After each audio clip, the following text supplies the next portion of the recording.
읽기 전에 우리 최연자 우리 성도님 어머님은 이제 사마리탄에 계시다가 입원실로 옮기셨고 지금 엘카밀로 병원으로 좀 더 호전이 돼서 아직 걷지는 못하시는데 음식도 다 드시고 조금 이제 뭐 리헵이 있는 곳으로 옮기신다 그래서 엘카밀로 병원으로 어저께인가 이렇게 옮기신 것 같아요. 그래서 많이 조금 좋아졌다고 여러분들 계속 기도 부탁드리고 86세가 되셨는데 잘 회복해서 오픈 그룹 설저리 하는데도 잘 돼서 너무나 다행이고 감사합니다. 계속 김선 집사님하고 어머님 위해서 기도 부탁을 드립니다. 오늘 같이 읽을 말씀은 마가복음 10장. 제가 본문에는 세 절만 갖고 왔는데요. 실제는 좀 길어요. 같이 나눌 말씀은 세베대 아들 야고보와 요한이 주께 나와 여짜오되 선생님이여 무엇이든지 우리가 구하는 바를 우리에게 하여 주시기를 원하옵나이다. 이르시되 너에게 무엇을 하여 주기를 원하느냐. 여짜오되 주의 영광 중에서 우리 하나는 주의 우편에 하나는 좌편에 앉게 하여 주옵소서. 유명한 구절이기도 하고요. 오늘은 제가 이제 여러분들한테 이거 많이 보셨을 거예요. 좌청룡 우베코라고 한 번씩은 다 들어보셨을 텐데 영어로 설명하기가 굉장히 어려워요. 이건 영어에 없어요. 제가 이제 그 블루 드래곤 in the west 뭐 이렇게 해야 되는데 실제는 용어는 저렇게 쓰는데요. 6,000년 전에 중국에서 이렇게 무덤을 발굴해내면 그 무덤 시신 제사장 무덤에 오른쪽에는 조개 껍데기로 호랑이를, 왼쪽이 호랑이죠. 오른쪽엔 호랑이, 오른쪽에 호랑이, 좌쪽에는 용을 이렇게 같이 있는 걸 발견해요. 6,000년 전 무덤에서. 우리나라 이제 고구려 벽화나 그런데 보면 죽은 사람의 벽화에 우리 자청룡 우베코지만 남주작도 있고 여기도 있어요. 그러니까 네 동서남북으로 그 굉장히 신화적인 존재죠. 뭐에 뭐 붙어 있고 막 그런 좀 신화적인 봉황도 있고 막 그러거든요. 남주작이 봉황인데 그런 새와 동물들이 있어요. 그러니까 동서남북 사신이라고 불러요. 동서남북을 지켜주는 신들이에요. 신들이 죽은 사람 영혼을 보호해 달라는 얘기죠. 그래서 이제 우리나라 고구려 벽화 보면 유명한 사신도가 있고 그게 동서남북 방향을 지키는 건데 그 중에서 이제 우리한테 익숙한 건 좌청룡 우베코 이렇게 돼 있어 우리한테 익숙한 거고 왜 이렇게 조상들이 그런 거를 그려놨냐면 자기의 죽음의 무덤에다가 죽은 영혼을 보살피는 신들이 있으면 자기 후손들이 그 특별히 이게 풍수질이라고 저희들이 부르죠. 풍수라는 얘기는 바람과 물이에요. 예전에는 지금처럼 바람과 물을 컨트롤할 수 없어요. 지금도 태풍 오면 컨트롤 못하니까. 그러니까 풍수에 맞춰서 지리를 하는 게 굉장히 과학적인 그 당시에는 접근 방법이에요. 묘자리를 쓰는데 풍수에 맞춰서 이게 무덤을 쓰면 바람이 불거나 물이 쓸려가지 않을 곳에 쓰면 고기를 지켜주는 내신이 있어야 자기 후손들이 고생을 안 한다 이거예요. 이게 이제 명당자리가 되는 거죠. 우리 서울이 이렇게 좌청룡 우베코가 있는 막 그런 것들이 많아서 그런 이거는 죽은 사람을 위한 그 어떻게 보면 학문이에요. 그것이 나중에 산 사람들 위한 걸로 올라왔어요. 지상으로. 원래 무덤에만 있던 애들이 이 사신들이 왜 꼭 죽은 사람만 저 사신들 우리를 보호해줘야 돼? 살아있는 우리도 보호해주면 좋지. 그러다 보니까 좌청룡 우베코가 위로 올라왔어요. 이제 살아있는 존재로 올라와서 마치 내 오른팔과 왼팔, 그다음에 영의정, 우의정, 좌의정 할 때 오른팔, 왼팔 할 때 저것이 쉽게는 원래 시작은 명당 자리를 죽은 사람들을 위한 그런 거였다가 시간이 지나면서는 그냥 좌청룡 우베코 하면 당연히 내 죄측근에서 나를 보호해 줄 사람, 신이 아니더라도 그렇게 저희들한테는 이해가 되죠. 이거를 영어로 설명하려면 너무 어려워. 이거는 우리 풍수지리에다가 우리 한국 사람들한테는 금방 다 이해가 되는 거예요. 좌청룡 우베코 나한테 오른팔 왼팔 딱 되는데 그래서 이건 지금은 저희들에게는 나의 가장 최측근에서 가장 영향이 있는 자리에 있는 사람들 이제 그런 사람들 불리는 말로 사용돼요.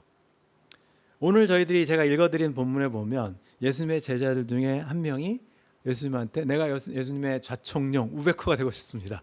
그 얘기를 한 거거든요. 예수님에게 사람한테 쓸 때는 그렇게 쓰니까 내가 하나는 우편에 하나는 좌편에 동양 사상이니까 그 사람들도 똑같은 이게 사신도라고 저희들이 있지만 이집트에 가도요, 메소포타미아에 가도 똑같은 저런 개념이 있어요. 성경에 이제 그룹이라고 좀 케룹이라고 등장을 하긴 하는데 거의 언급을 안 하죠. 성경은 일반적으로 그런 걸 언급을 안 해요. 일부러.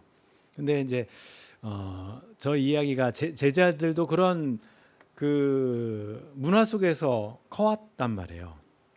예수님한테 오른팔 왼팔 이제 그거를 물어보는 이야기의 배경 속에서 오늘 이야기가 전개가 돼요. 말씀드린 것처럼 마가복음 8장 지나서 10장으로 가면서는 점점 예수님의 초점은 제자들에게만 가 있어요. 일반 사람들한테는 관심이 없고 제자들 트레이닝으로 가 있어요. 제자 훈련인데, 그래서 오늘은 그 배경에 놓고 말씀을 읽으셔야 되고 그래야 이해가 돼요. 예수님께서 예루살렘으로 올라가시는 길로 돼 있죠. 처음으로 마가복음에서 우리한테는 예루살렘이 너무 익숙하고 복음서에도 예루살렘이 너무 익숙하지만 마가복음을 읽다가 보면 처음으로 예루살렘이라는 이름이 등장하는 부분이 10장 32절이에요. 그러니까 예수님께서 갈릴리와 변방이니까 두로와 시돈까지 이방 지역까지 다 다니셨지만 한 번도 예루살렘이라는 도시나 지명이 언급된 적이 없어요. 그러니까 3년 동안 예수님의 제자들 예수님을 쫓아다녔지만 예수님이 과연 뭘 할지, 예수님이 지금까지 한 행동을 보면 우리가 갈릴리 사역을 쭉 살펴보면 예수님은 왕이에요. 가난한 사람들을 돕고 또 질병을 고쳐주고 귀신을 쫓아내고 기다리던 메시아의 모습으로, 기다리던 왕의 모습으로 지금까지 갈릴리에서 활동을 하셨어요. 근데 예루살렘에 가신다는 얘기를 한 번도 안 하는데 이제 예수님께서 드디어 예루살렘으로 올라가시는 길이라고 언급이 되어 있는 첫 부분이에요. 마가복음에서. 그러니까 제자들이 드디어 우리의 사부님께서, 우리의 선생님께서 목적지를 정하셨다. 목적지는 예루살렘이다. 예루살렘은 이스라엘을 가보시면 가장 높은 곳에 있지. 헬몬산이 더 높지만 예루살렘이 이스라엘에서 가장 높아요. 800m 좀 넘는데, 그래서 예루살렘을 향할 때는 항상 올라간다는 표현을 써요. 남쪽에서든지 북쪽에서든지 예루살렘은 항상 올라가야 돼요. 왜냐하면 가장 높은 곳에 성전이 있기 때문에. 하나님을 예배하러 가는 것은 경건하게 올라간다고 표현해요. 어느 곳에 동서남북에서도 예루살렘은 다 올라가야 돼요. 올라가는 길에 그들 앞에 서서 가시는데, 예루살렘으로 가시는 길에 목적지를 알려줬는데 제자들만 간 게 아니라 그동안 갈릴리에서 예수님을 따라다니는 사람들도 같이 이제 조인한 거죠. 같이 동행해서 쫓아가요. 그러면서 예수님께서 예루살렘으로 가시네. 그러니까 드디어 목적지가 예루살렘이다. 그러면 예수님이 드디어 왕으로, 예수님 왕으로 세우면 우리가 오병이어 기적처럼 먹을 것도 먹고 질병도 없어지고 모든 게 다 되는데, 놀람과 두려움과 그런 걸 같이 경외심을 가지고 예수님을 쫓아가는 그룹이 있어요. 그 그룹에서 12제자한테만 많은 사람이 예수님을 쫓아오지만 말씀드린 것처럼 마가복음의 파트 2라고 말씀드렸죠. 2부에서는 예수님의 관심은 오로지 제자들이에요. 제자들에게만 훈련시키시고 교육시키시고 비밀을 알려주시는데 제자들만 따로 불러서 자기가 앞으로 예루살렘에 가면 무슨 일이 있을지 말씀하세요. 세 번째예요. 벌써 2번이나 말씀하셨어요. 근데 제자들이 그거를 전혀 못 알아들었죠. 제자들은 벌써 제자들도 못 알아들었다는 걸 그 다음에 여러분들이 금방 깨달을 거예요. 왜냐하면 제자들한테는 귀에 들려온 말은 예루살렘밖에 없어요. 아이들은 듣고 싶은 말만 들어요.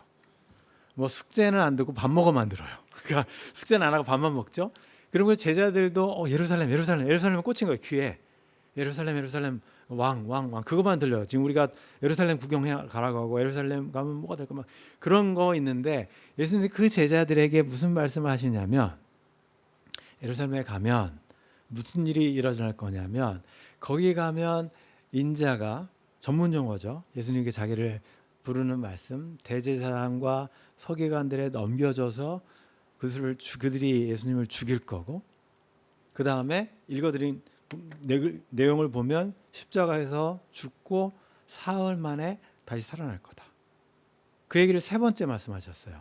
순환예후가 첫 번째, 두 번째, 세 번째. 변화산에서 또 베드로가 이야기했을 때 예루살렘을 향해 가시면서 중요한 길목에서 예수님께서 말씀을 하시는데, 여러분들이 마가복음을 읽어보시면 알겠지만 제자들은 못 알아들어요.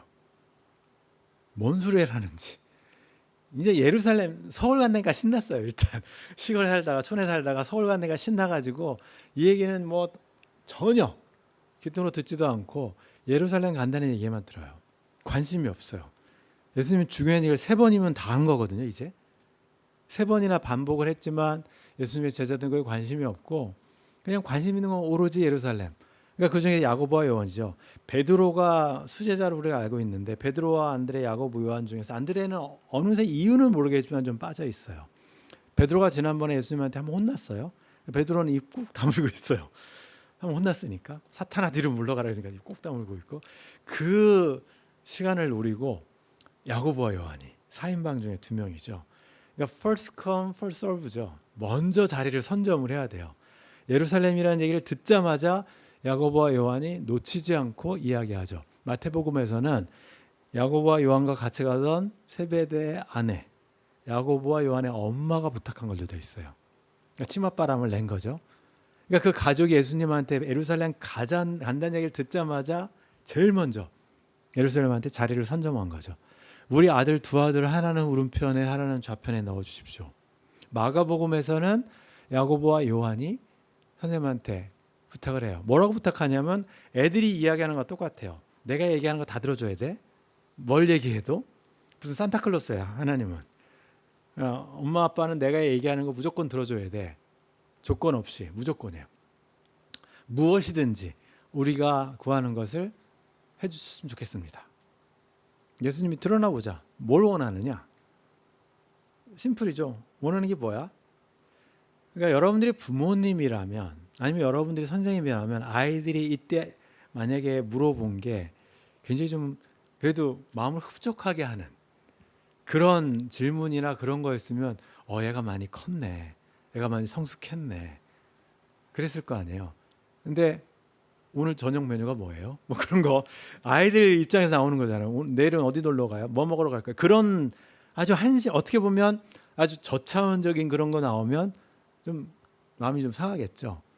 제자들이 예루살렘 간다는 얘기 하고 나서 예수님께 무슨 얘기를 하셨어요? 가면 대제사장과 누군가 나를 배신할 거고 고난을 받고 죽다가 살아날 거다. 엄청 심각한 얘기죠. 근데 아이들은 그런 심각한 얘기 들을 줄 몰라요. 흘리고 예루살렘 간다, 서울 간다, 거긴 식당도 많고 맛있는 것도 많고 그런 거잖아요. 제자들이 한 얘기는 딱 그거예요. 가시면 우리가 먼저 얘기했어요. 우리가 먼저 침 발랐어요. 그거예요. 한 사람은 우편에, 한 사람은 좌편에. 이게 지금 제자들의 수준이에요. 근데 이게 우리의 수준일 수도 있어요.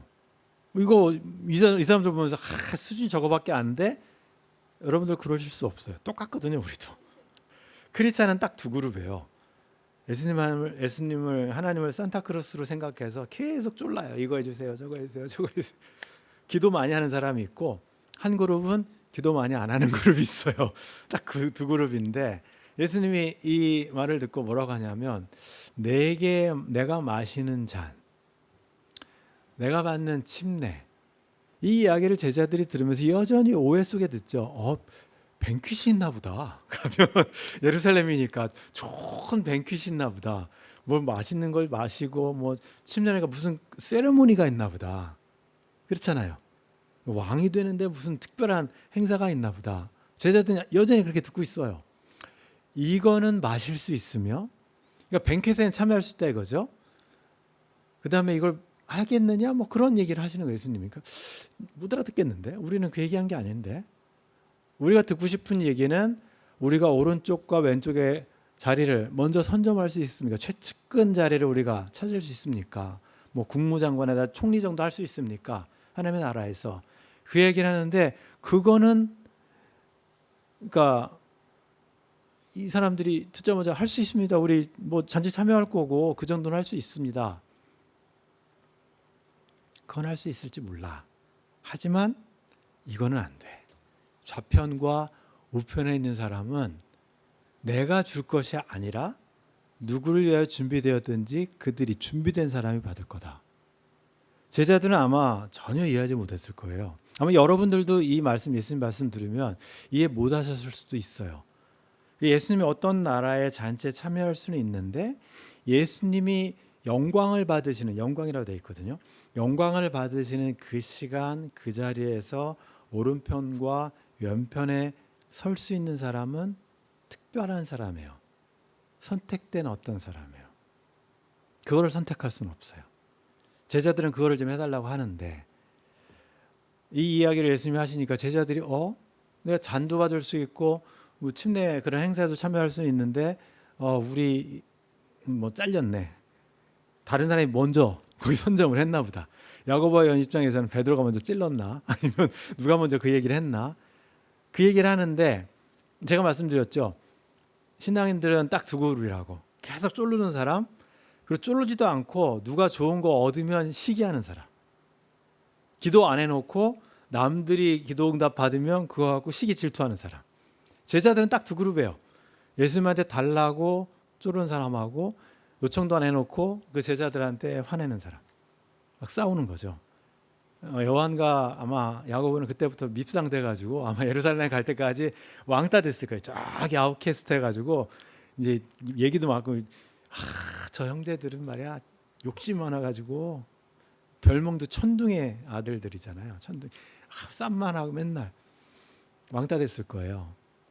열제자가 듣고 베드로까지 합심해서 둘을 왕따시키고 막 화를 내죠. 자기들끼리 싸워요. 자기들도 그걸 먼저 하고 싶었던 거예요.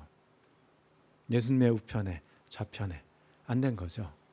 예수님이 이 이야기를 들으시면서 아마 속으로 엄청 답답하셨을 거예요. 방금 전에 한 얘기는 지금 그 십자가의 고난과 죽음과 부활을 이야기하는데 당신들이 지금 너희들이 이야기하는 것은 세상의 가치관에서 지금 하나님 나라를 생각하고 이야기하고 있다.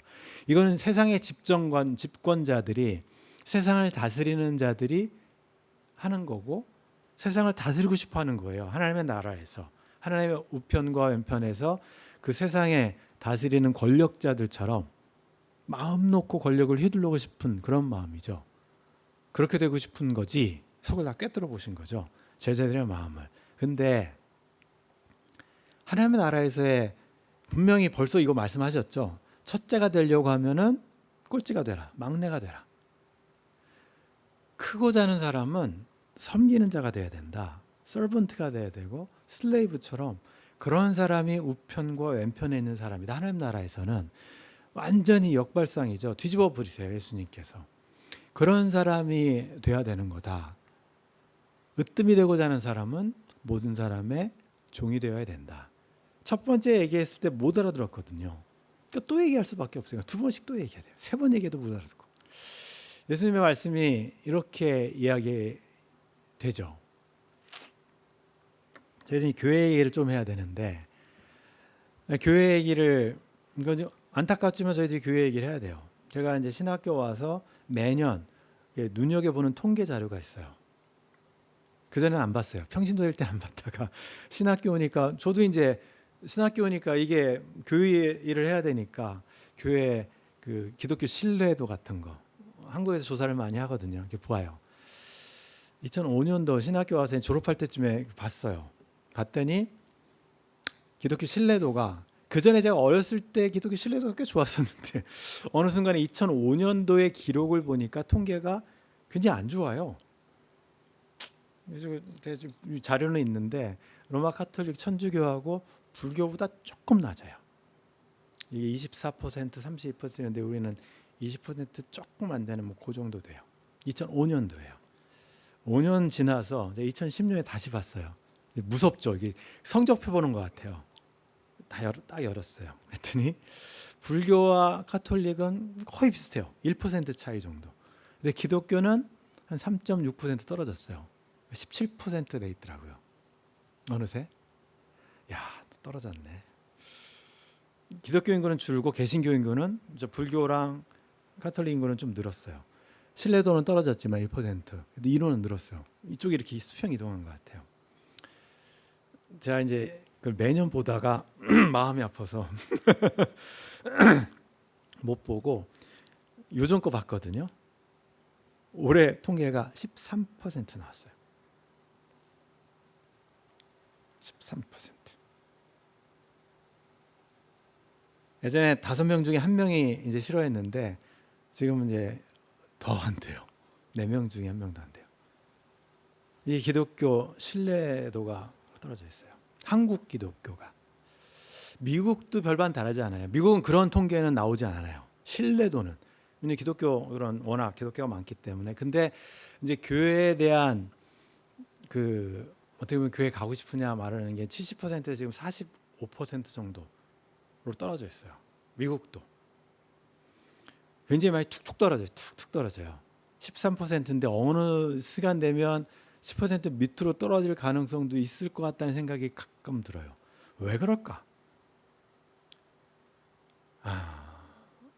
제가 이제 그 여기 있는 거 하나만 읽어드릴게요. 1919년도에 우리가 3.1운동 때 그때 있던 기록인데, 그때 이제 기독교인들 3.1운동 때 민족 대표 33명 중에 16명이 개신교 대표예요. 33명 중에 16명.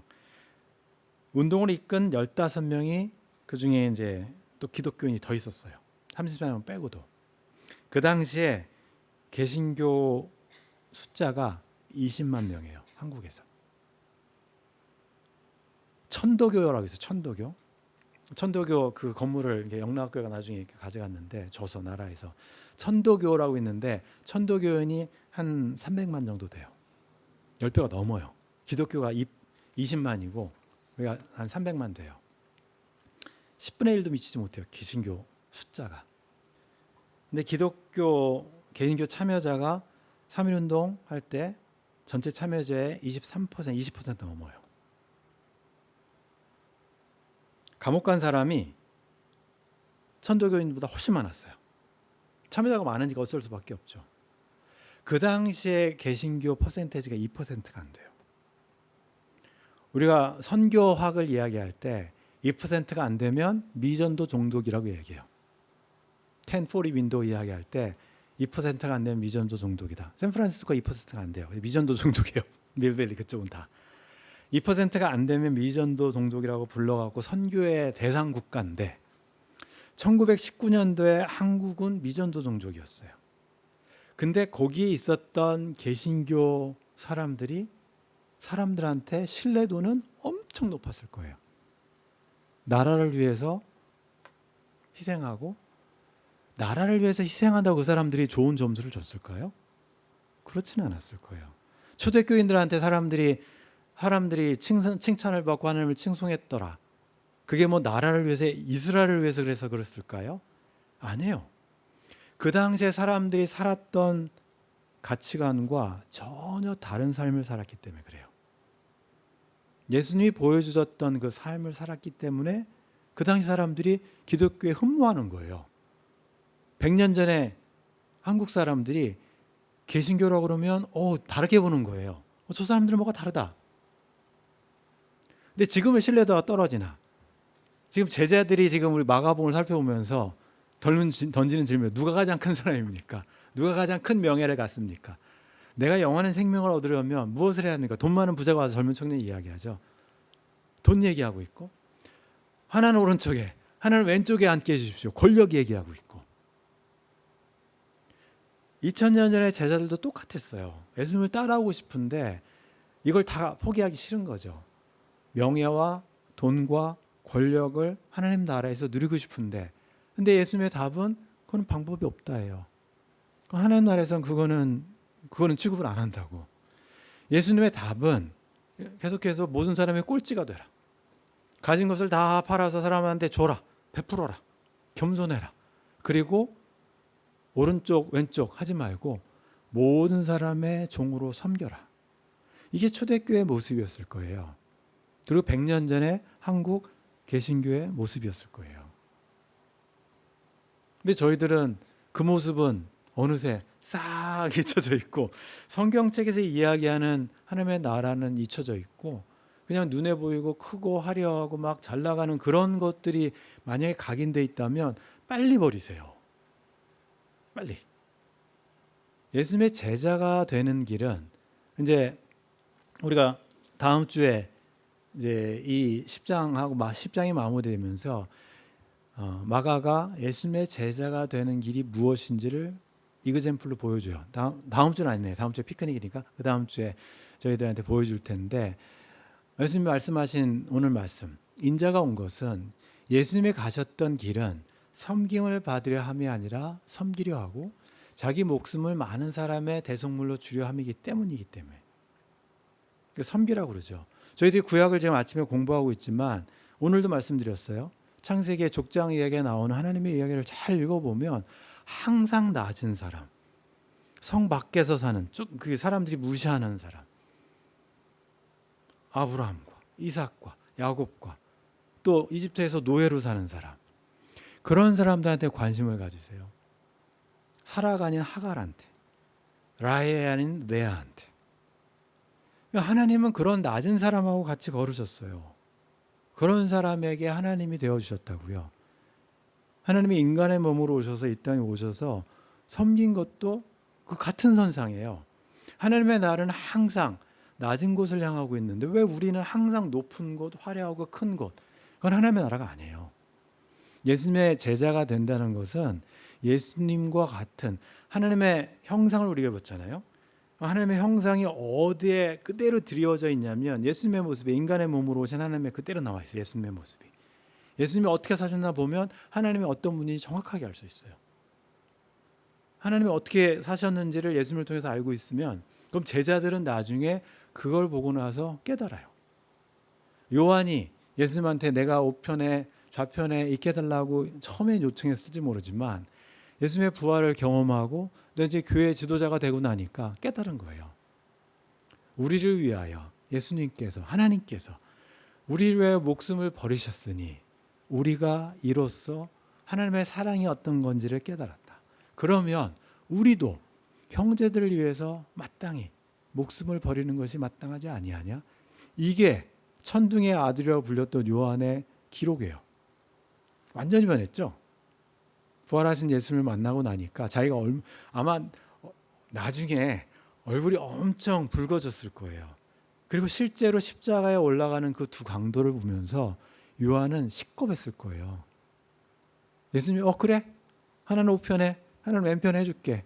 그러면 예수님 십자가 달리실 때 영광에 올라가실 때 야고보가 오른편, 자기가 왼편에서 십자가 달려 죽는 거예요. 그것도 모르고 요청한 거니까. 뭘 요청하는지도 모르고 지금 막 요청하면 안 되는 거예요.